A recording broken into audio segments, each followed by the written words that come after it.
దేవుని పరిశుద్ధ నామమునకు సమస్త మహిమ ఘనత ప్రభావములు కలుగును గాక. హల్లెలూయా.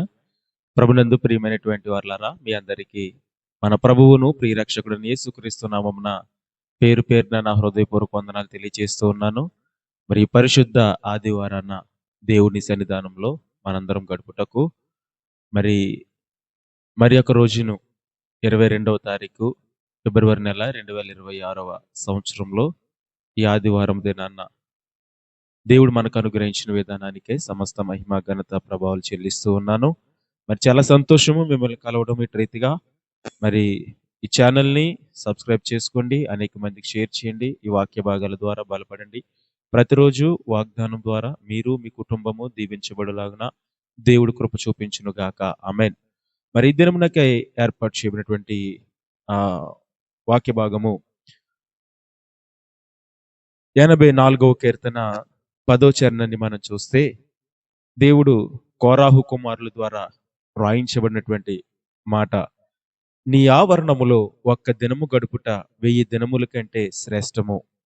భక్తిహీనుల గుడారములో నివసించుట కంటే నా దేవుని మందిర ద్వారమునొద్ద నివసించుట నాకిష్టము. Praise the Lord. ఈ వాగ్దానము మనందరి జీవితంలో నెరవేరును గాక. ఆమేన్. ప్రియ దేవుని బిడ్డలారా, ఈ లేఖన భాగంలో మనకి ఇద్దరు వ్యక్తులు కనపడుతూ ఉన్నారు. మొదటి వ్యక్తులు రెండు హృదయానుసారము కలిగినటువంటి వ్యక్తులు కనపడుతూ ఉన్నారు. మొదటి వ్యక్తులు దేవునికి ఇష్టమైన వారుగా ఉండేవారు, ఆత్మానుసారమైనటువంటి వ్యక్తులు. రెండవ వ్యక్తులు భక్తిహీనులు, అంటే శరీర సంబంధులు. ఈ మొదటి కోవకు చెందినటువంటి వ్యక్తులు ఆత్మానుసారమైన వ్యక్తుల యొక్క ఆలోచన, వారి తలంపు ఎలా ఉంటదంటే, వీకెండ్ వచ్చేసరికి, శనివారం వచ్చేసరికి వారు నా దేవుని సన్నిధిలో గడపాలి, నా దేవుని సన్నిధిలో పరిచర్య చేయాలి, నా దేవుని సన్నిధిలో ప్రార్థన చేయాలి, నా దేవుని సన్నిధిలో నేను పాటల ద్వారా దేవుని మహిమపరచాలి అనేటువంటి ఆలోచన కలిగి వారు ముందుకు కొనసాగుతూ ఉంటారు. అందుకే ఈ కోరహు కుమారులు కూడా ఈ 84వ కీర్తన మొదటి వచనంలో మనం చూస్తే అద్భుతమైనటువంటి మాటలు మాట్లాడుతూ ఉన్నారు. సైన్యములకు అధిపత్యగు యెహోవా, నీ నివాసములు ఎంత రమ్యములు. నిజమే కదా. ఆయన సన్నిధి ఎంత రమ్యమైనది, ఎంత సంతోషకరమైనది. నీ సన్నిధిలో సంపూర్ణ సంతోషము కలదు అని భక్తుడు సెలవిచ్చిన ప్రకారంగా ఈ కోరహు కుమారులు కూడా అదే సెలవిస్తూ ఉన్నారు. రెండో మాట చూసినట్లయితే, యెహోవా మందిరావరణములను చూడవలనని నా ప్రాణము ఎంతో ఆశపడుచున్నది. కోరహు కుమారుల యొక్క ప్రాణము దేవుని మందిరానికి ఎప్పుడు వెళ్తానా, దేవుణ్ణి ఎప్పుడు పాటలు పాడతానా, దేవునికి ఎప్పుడు ప్రార్థన చేస్తానా, దేవుని సన్నిధిలో నేను ఎప్పుడు కనబడుదునా అని సంతోషంతో ఎదురు చూస్తూ ఉన్నారట, ఆశపడుతూ ఉన్నారట. ప్రియ దేవుని సంఘం, ఇంకా మనం చూసినట్లయితే అది సొమ్మసిల్లుతున్నది. అంటే వారి ప్రాణము ఎప్పుడు వెళ్తానా ఆలోచనతో సొమ్మసిల్లిపోతుంది. ఇంకా జీవము గల దేవుని దర్శించుటకు నా హృదయము, నా శరీరము ఆనందంతో కేకలు వేయుచున్నది. ఇది ఆత్మానుసారమ ఆలోచన కలిగినటువంటి వ్యక్తుల స్వభావము. వీరి యొక్క ఆలోచన, వీరి తలంపు ఎలా ఉందో చూసారా ప్రియ దేవుని బిడ్డలారా. జీవము గల దేవుని దర్శించుటకు, దేవుని మందిరాన్ని దర్శించుటకు, దేవుని మందిరంలో నివసిస్తున్న దేవుణ్ణి దర్శించుటకు, చూచుటకు వారి హృదయము, వారి యొక్క శరీరము ఆనందముతో కేకలు వేయుచున్నది. దేవునికి స్తోత్రం కలుగును గాక. ప్రియ దేవుని సంగమా, నువ్వు ఆత్మానుసారముగా జీవించినట్లయితే నీ హృదయము కూడా ఈ ఆదివారపు దిన దేవుని సన్నిధిలో కనిపించాలని, దేవుని సన్నిధిలో నేను ఆరాధించాలని, దేవుని స్తుతించాలని, దేవుని మహిమపరచాలని నీ ప్రాణము తృష్ణగొనుచున్నది, ఆశ కలిగి ఉంటది, ఆనందంతో కేకలు వేయాలని దేవుడు ఈ యొక్క కోరాహు కుమారుల ద్వారా ఈ యొక్క మాటలు రాసి ఉన్నారు. ఒక్క దినము గడిపితే 1000 దినముల కంటే శ్రేష్టము. ఒక దినానికి 24 గంటలు. కనీసము మనము మన మందిరములో ఒక్క 3 గంటలైనా గడపగలుగుతున్నామా? కనీసం 2 గంటలైనా గడపగలుగుతున్నామా? గడపడానికి మనం ప్రయత్నిస్తున్నామా? ఇక్కడ చూసినట్లయితే ప్రియ దేవుని బిడ్డలారా, 10వ అధ్యాయం 10వ వచనము రెండో మాట చూసినట్లయితే, భక్తిహీనుల గుడారములో నివసించుట కంటే నా దేవుని మందిరము వద్ద నివసించుట నాకు ఇష్టము అంటున్నారు. భక్తిహీనుల ఇంటిలో నివసించుట కంటే, భక్తిహీనుల ఇంట్లో నివసించడం అంటే అర్థం ఏంటో తెలుసా ప్రియ దేవుని బిడ్డలారా? ఇప్పుడు ప్రజెంట్ ఉన్న ట్రెండింగ్ ఏంటో తెలుసా ప్రియ దేవుని బిడ్డలారా?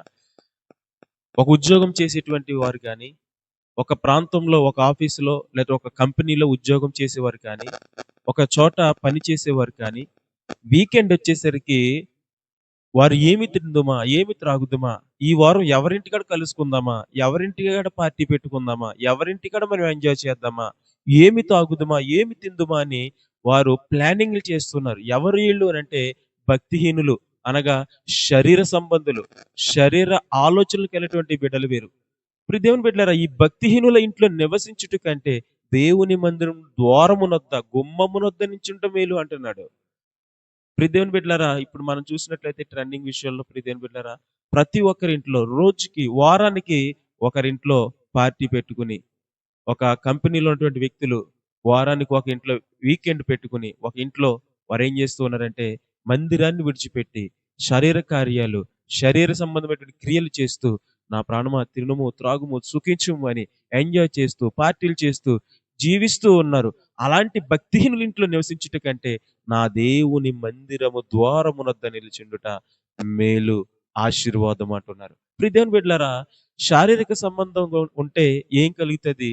ఆత్మానుసారంగా ఉంటే మనకేం కలుగుతది అనేటువంటి మాటను పరిశుద్ధ గ్రంథంలో మనం ఒకసారి ధ్యానం చేద్దాం. రోమీయులు రాసిన పత్రిక 8వ అధ్యాయము 5వ వచనాన్ని మనం చూస్తే పరిశుద్ధ గ్రంథంలో దేవుడు చక్కగా మాట్లాడుతూ ఉన్నాడు ప్రియ దేవుని బిడ్డలారా.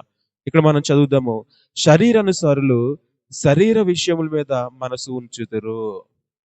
శరీరానుసారులు ఏం చేస్తారంటే శరీర క్రియల మీద, అక్కడ చూసినట్లయితే శరీరానుసారులు శరీర విషయముల మీద, శరీర విషయాలంటే ఏ మేకప్ వేసుకుందామా, ఏ బ్రాండ్ తాగుదామా, నా శరీరాన్ని ఎలాగా అందంగా కనపరుచుకుందామా, ఎక్కడ పార్టీ పెట్టుకుందామా, ఏమి తిందుమా అని ఎదురు చూసే వారందరూ కూడా శరీర సంబంధులు. ఈ శరీర సంబంధులకి దేవుడు ఇచ్చినటువంటి తీర్పు ఏంటో తెలుసా? చదువుదాం, అదే మాటలో రాయబడి ఉన్నది. శరీరానుసారులు శరీర విషయముల మీద మనస్సుంచుదురు, ఆత్మానుసారులు ఆత్మ విషయముల మీద మనస్సుంచుదురు. ఆత్మానుసారమైన విషయములు. ఆత్మానుసార విషయములు అంటే దేవుడు ఆత్మ గనుక ఆయన ఆరాధించేవారు ఆత్మతోను సత్యముతోను ఆరాధించునని నా దేవుడు సెలవిచ్చిన మాట ప్రకారముగా ఆత్మానుసారులు ఆత్మ అయిన దేవుణ్ణి ఆరాధించడానికి, ఆయన్ని స్తుతించడానికి, దేవుని మందిరానికి వెళ్ళడానికి, ఆయన మందిరావరణం గడపడానికి సిద్ధపడతారు. శరీరానుసారులు ఎక్కడ వెళ్దామా, ఏమి తిందుమా, ఏమి త్రాగుదామా అని చూస్తారు. వారికి వీరికి ఉన్న డిఫరెన్స్ చెప్తున్నారు చూడండి ప్రియ దేవుని బిడ్డలారా. అదే వచనంలో కంటిన్యూ చేస్తే శరీరానుసారమైన మనస్సు మరణమును ఏం చేస్తుందంట? శరీరానుసారమైన మనస్సు అంటే నువ్వు శరీర క్రియలు చేస్తూ ఏమి తిందుమా, ఏమి త్రాగుదుమా నువ్వు తిరిగితే దాని వల్ల వచ్చేది ఏంటో తెలుసా? మరణము. మరణము. ఇది శాశ్వత మరణము. అగ్ని ఆరదు, పురుగు చావదు. ప్రియ దేవుని బిడ్డలారా, మనం చూసినట్లయితే రెండో మాట చూసినట్లయితే 6వ వచనము, ఆత్మానుసారమైన మనసు జీవమును సమాధానమునై ఉన్నది. హల్లెలూయా. ప్రియ దేవుని బిడ్డలారా, ఆత్మానుసారమైన మనసు నిత్య జీవాన్నిస్తుంది. ఆ నిత్య జీవమే పరలోక రాజ్యము. నీవు పరలోక రాజ్యం కావాలంటే, పరలోక రాజ్యం చేరుకోవాలంటే నీ ఆత్మ తండ్రిలో నుంచి, పరలోకంలో ఉన్నటువంటి తండ్రిలో నుంచి నాసికారంధ్రంలో జీవవాయువు ఊదగా ఆ ఆత్మ దేవునిలో నుంచి వచ్చింది కాబట్టి దేవుని బిడ్డలారా, మరలా ఈ ఆత్మ పరలోకంలో దేవుని దగ్గరికి చేరుకోవాలంటే ఆత్మానుసారమైన జీవితాన్ని జీవించాలి. నువ్వు ఆత్మానుసారమైన జీవితం జీవిస్తే నీ హృదయం ఏం కోరుకుంటా తెలుసా? నేను నా దేవుని మందిరంలో గడపాలి, నా దేవుని మందిరంలో నివసించాలి, నా దేవుని మందిరంలో పాటలు పాడాలి, నా దేవుని మందిరంలో ప్రార్థన చేయాలి, నా దేవుని మందిరంలో నేను ఆత్మతోను సత్యముతోను దేవుని ఆరాధించాలి అనేటువంటి ఆలోచన, తృష్ణ నీలో కలుగుతుంది. లేని పక్షాన శరీర క్రియలు చేసినట్లయితే శరీర క్రియల వల్ల మరణము. ఈ మరణము భయంకరమైనటువంటి మరణము. ఈ మరణం మనం తప్పించుకుని జీవంలోనికి మనం వెళ్ళాలంటే శరీర క్రియలను విడిచిపెడదాం, ఆత్మానుసారంగా జీవిద్దాం. ఈ ఆదివారపు దినాన, ఈ 2026 సంవత్సరంలో ఈ దినాన దేవుడిచ్చినటువంటి ఆశీర్వాదము, దీవెన మనందరం కూడా పొందుకుందాము. ఆత్మానుసారంగా జీవిద్దాం, ఆత్మీయ ఆశీర్వాదాలు పొందుకుందాం. అట్టి కృప మనందరికీ దేవుడు అనుగ్రహించును గాక. ఆమేన్. God bless you.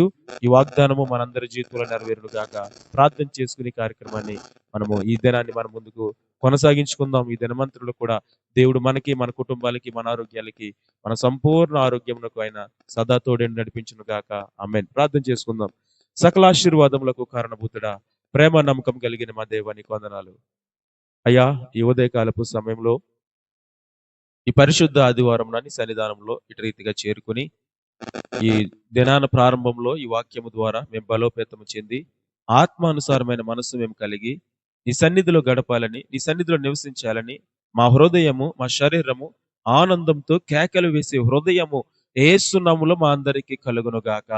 కృప చూపించండి ప్రభు, ఆశీర్వదించండి. అలాగే తండ్రి శరీరకానుసారమైన మనస్సు ప్రభువా మరణాన్ని తీసుకొస్తుందని, శరీర క్రియలు భక్తిహీనుల ఇంటిలో నివసించుట కంటే నా దేవుని మందిర ద్వారమునొద్ద నివసించడం మేలు అన్నారు తండ్రి. భక్తిహీనుల ఇంటిలో ఏమి తిందుమా, ఏమి తాగుదుమా, ఏమి సుఖించుదుమా అనేటువంటి ఆలోచనతో ఏ పాపం చేద్దామా, ఏ క్రియలు చేద్దామా, ఏ పాపపు తలంపులతో ఉండేటువంటి గృహంలో నివసించుట కంటే దేవుని మందిరంలో ఆత్మానుసారమైన జీవితం జీవించడం మేలని మేము తెలుసుకున్నాం తండ్రి. అటు జీవితాన్ని ఈ వీడియో చూస్తున్న వారందరికీ దయచేయండి. ఈ వర్తమానం వింటున్న వారందరికీ దయచేయండి. మా అందరికీ దయచేయండి ప్రభువా. మేమందరం కలిసి ఆత్మానుసారమైన జీవితాన్ని జీవించి నీ సన్నిధిలో గడిపి ప్రార్థనలు, యాచనలు చేస్తూ పాటలు పాడుచు నీవిచ్చిన ఆశీర్వాదము, నీవిచ్చిన నిత్య జీవము, నీవిచ్చిన పరలోక రాజ్యము మేమందరం పొందుకునే కృపను మాకు అనుగ్రహించమని సమస్తము నీ చేతులకు అప్పగించుకొనొచ్చు నజరేయుడును మా ప్రభువును ప్రియ రక్షకుడైన యేసుక్రీస్తు నామమున ఈ మనవులన్నీ మేము పొందుకొని ఉన్నాం మా ప్రియ పరలోకపు తండ్రి. ఆమేన్. యేసు రక్తమే జయము. ప్రభు యేసు రక్తమే జయము. ప్రభు యేసు నామం సంపూర్ణ విజయము. అపవాది క్రియలకు అనంత నాశనము, అపజయం కలుగును గాక. ఆమేన్. మన పరమ తండ్రి అయినటువంటి దేవుని ప్రేమయు, కుమారుడైనటువంటి యేసుక్రీస్తు ప్రభువారి కృపయు, పరిశుద్ధాత్మ కారుణ్య సహవాసమును ఇప్పుడు ఎల్లప్పుడు మనకి ఈ వీడియో చూస్తున్న బిడ్డలకు సదాకాలము తోడని నడిపించును గాక. Amen. Amen. Amen. God bless you. దేవుడు మనందరిని దీవించును గాక. ఈ వాగ్దానం మీ అందరి జీవితంలో నెరవేరును గాక. ఆమేన్. అందరికీ వందనాలు.